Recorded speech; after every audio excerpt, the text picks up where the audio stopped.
What's going on, people? We are Tottenham TV, back here for yet another Tottenham update. And let's get straight into it. Start talking about James Maddison and an injury update from The Athletic. They say James Maddison fears he could be out of action until February with an ankle injury sustained against the Chelsea game last month.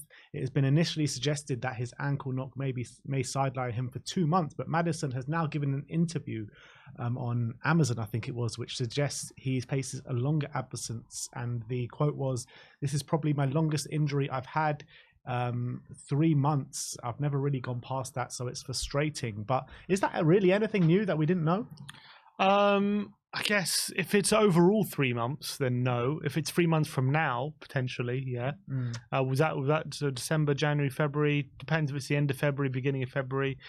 Either way, we know it's a big miss. It's not. I don't think it's anything that we don't like. It's not a massive surprise or whatever. But to be fair, with the Formula Celso's in, Kulusevski's doing a great job in the centre. Obviously, we're not getting the results, so you could argue we're definitely missing him. And obviously, he was arguably, when he got injured, the form player in the Premier League. A lot of people were saying. So I'm not saying we're not missing him, but I am definitely happy with how Lo Celso and Kulusevski are stepping in. And now if we get our, I reckon once we get our defenders back, I can definitely see us not being happy with the solutions. I don't think having Maddison for the Villa game or the Wolves game, maybe the Wolves game, but especially the Villa game or the City game, I don't think he would have made a massive difference to the chances we were creating, in my opinion. Yeah, maybe he would have created a few more chances, essentially. But I think that when you're looking at the team and when you're looking at the players that we're missing, it's always going to be Van de Ven for me. That's going to be the biggest miss in the squad, because we just don't have anyone that can come close to replicating what he gives us.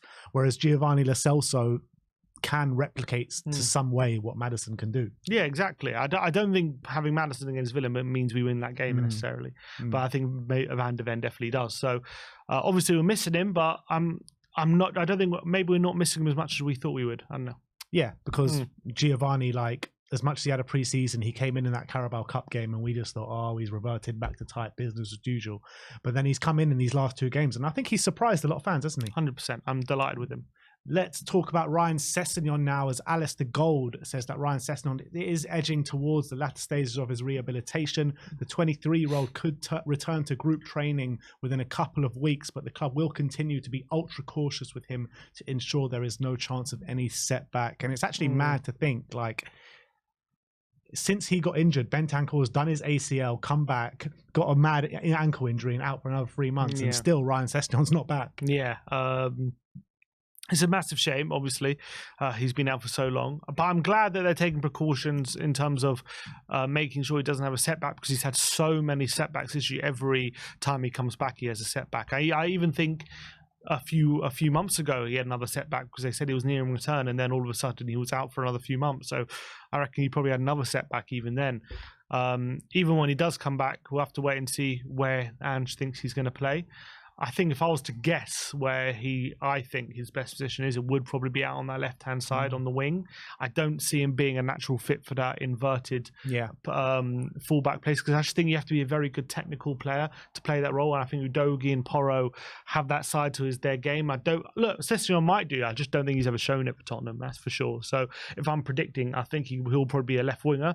And I do think, maybe at his best, he can be a bit effective there.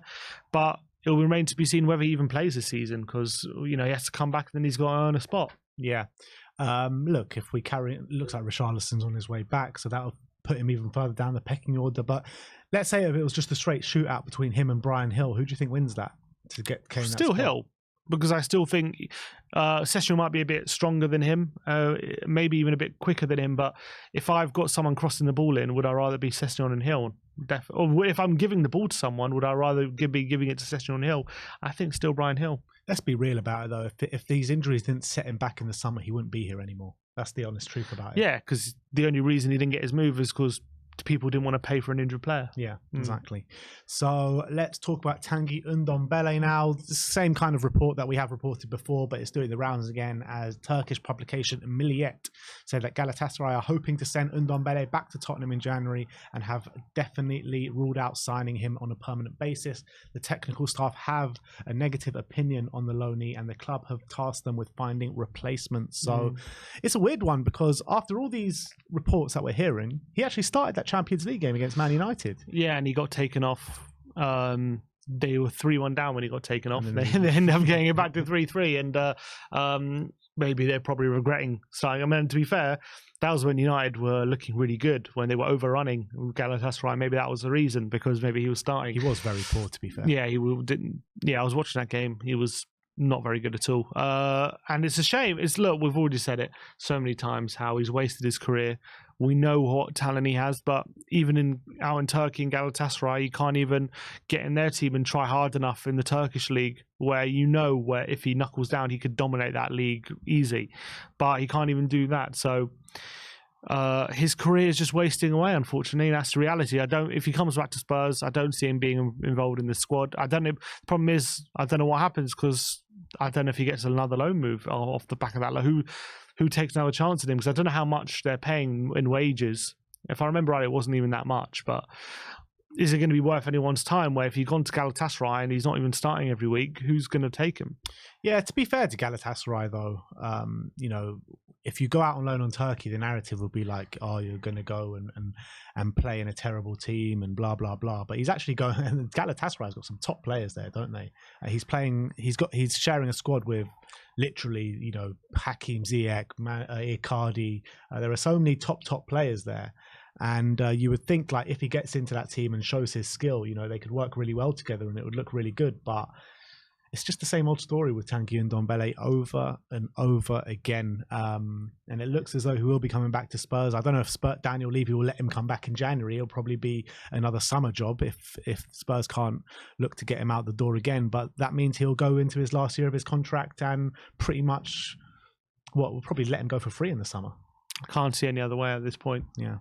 Let's talk about some potential incomings. Samuel Illing Jr. on the list again. Daniel Longo says that Illing Jr. can go to Tottenham as early as January, as contracts are in progress already. And Nazar Kinsella says that Tottenham are understood to be leading the race for Samuel Illing Jr., who is available in this January transfer window for $15.5 million.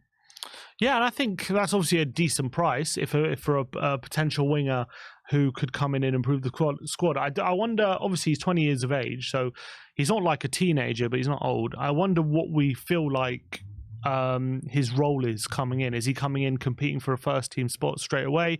Do we still see him as one for the future? The difference between someone like him and maybe like a Van der Ven or a Udogie or a Sarr, who we've been seeing obviously play a prominent role this season, is he's coming in not having as much first team experience as those guys in terms of just minutes played in top 5 leagues. So does he come in and get into the team straight away? Is he going to take more time? I don't know, but clearly he's a young player with a good profile, and I think it's probably worth taking a punt. Yeah, I mean, he's not seen any minutes this season, but last season, 12 appearances, only 1 goal in the league. Which will be interesting, but I think if you're bringing in a player of that age, of 20 years of age, I don't think you're bringing him in to not try and fight for that first team spot. So I do think if he does come in, that could be to the detriment of Bryan Hill. Yeah, I think so as well, but is it a lot to ask for a player who hasn't played that much football over the past couple of years to come in and then and hit basically have an effect in the second half of the season? I don't know. I'll doubt it, but depends how much they believe in his talent. And no, I'm saying long term. Maybe come the summer, then we might see the real him. But I'm saying if he comes in January, I don't expect a massive impact. I look at someone like Cole Palmer, for example. Like, he hardly played any minutes for Man City. A handful of Premier League appearances, mainly limited to like sub appearances and stuff like that. And he's one of Chelsea's main players at the moment. Yeah, fair enough. But he did start the season starting for City, didn't he? Yeah. Scored in the Community Shield, didn't he? But I'm saying it's still a very small sample size, isn't it? Moving on to the next story, and am I back 2 years ago now or something? Because Denzel Dumfries has been linked with Spurs once again. A publication called Inter Live claimed that Denzel Dumfries could sign for Tottenham despite interest from Chelsea and Manchester United. Inter Milan are conscious that he's not signed a contract extension with his current deal expiring in 2025. Spurs are aware of that, and the Italian club are keen on signing Emerson Royale and may use him in a straight swap deal. I mean, we could do worse. We could definitely do worse, and I do think I would rather Dumfries in a weird way than Emerson. Although, in a weird way, in a normal way. Well, you say that. I actually think Emerson could arguably is better suited to that inverted fullback role than a Dumfries. But then again, people had the same reservations about Porro, and look how he's turned out. What I would say is Porro was always a better technical player than Dumfries. Dumfries is definitely almost like a winger, but in the most natural sense. He likes pace, he likes space, he likes to take people on the outside, on the wing. I would worry much more about a Dumfries like playing in those roles where he has to sometimes keep it simple, keep possession, have ball retention. He gives the ball away a lot. But then again, as I say, Porro was very similar. But Porro's always had a lot of better first touch. He's always had a very good passing range. Whereas I feel like Dumfries isn't that great technically. He's very good at getting to the byline, whipping crosses in. I always felt Porro had better technique on his crosses than someone like a Dumfries. So I would question whether he would work as a right fullback inverted. But could he work potentially as a right winger? Yes, but would I sign him to do that role? I'd rather sign a proper attacker. So for me, it doesn't make sense to bring him in. I think if we do bring him in, obviously Ange would have seen something where he thinks it could work. I don't think it would be as a right winger. I think it would be as a right back. And when I'm looking at Emerson Royale, when I see him inverting, I just don't think he's good enough on the ball to do what Ange wants to do as an inverted right back, where I think he can fill in and do a job, but I don't think he's the long-term solution as a backup right back or a solution at all, where, look, he can, like I said, he can do a job, but I feel like if he looks at Dumfries and maybe do the same role as maybe Pedro Porro can do, maybe him and Pedro can fight for that right-hand spot, and it'll be two really good attacking options as well. I just feel like Dumfries doesn't have that composure like that maybe Porro does to play it, but maybe he can surprise us like Porro has. Let's look at defenders now, and Ali Gold is reporting that Tosin Adarabioyo is still on the list for Tottenham, as they are still showing continued interest in Tosin Adarabioyo going into the January transfer window. I believe he's still injured, isn't he? Funnily enough, he came back last game. He came off the bench. Okay. So I think it's his first game back from injury. He's pretty much been out for the whole year with injury. Obviously, he's still in that contract dispute and don't think he ever signed a contract, so his contract will be up in 6 months. I would be wary about signing a player who hasn't played a lot of football this season and he's struggled with injury. And when he has played, in the few minutes he has played, he hasn't been fantastic, maybe like he has been previously. But again, if this is one that we've earmarked and we think could really fit how we want to play, I'm all for it. And if he can make an impact second half of the season, step in when we have injuries and even immediately, then it's only going to benefit us. But he has missed pretty much the whole year with injury. And I don't know, I think at the moment, obviously he tried to leave, he tried to go to Monaco, nothing got agreed, and he's kind of been stuck in limbo this season. So it hasn't really been his season, but maybe he just needs a change of scenery. To be fair to him, the game that he came back must have been the Liverpool game, right? It's not exactly the easiest game to come back in. Or maybe it was the game before he came back in. So I was watching him coming off the bench. He came off the bench very recently. Was it Liverpool? I didn't watch Liverpool games, so it must have been the game before, actually. But then he didn't start Liverpool. So I'm not 100% sure. I definitely remember him coming off the bench. He's had 2 appearances this season. He definitely came off the bench. Yeah, because they played at home to, I think it was Wolves. I think he came on. What was the score of that game? They won 3-2. Right. Fulham won 3-2. So he played a minute in the Arsenal game, 3rd game of the season. Got the injury in that game. He came in and played 1 minute against Wolves. That was it, yeah. And then he was on the bench for the Liverpool game. I mean, you're talking about 2 minutes this whole season. Yeah. But you know, it means as well that you're going to be signing a player who's not really in a rhythm. He's been out of the team. He's been injured. He's also been very unsettled. So whether he comes in and can just make a difference straight away, I do question it. And then if you're saying he can't, then why not just wait 6 months and get him on a free rather than spend money? Yeah, I get your point, but again, like, I think it's still better having a Tosin Adarabioyo who's been lacking match practice, as opposed to having to rely on Emerson Royale, Eric Dyer, and Ben Davis kind of thing. Yeah, you could argue that as well.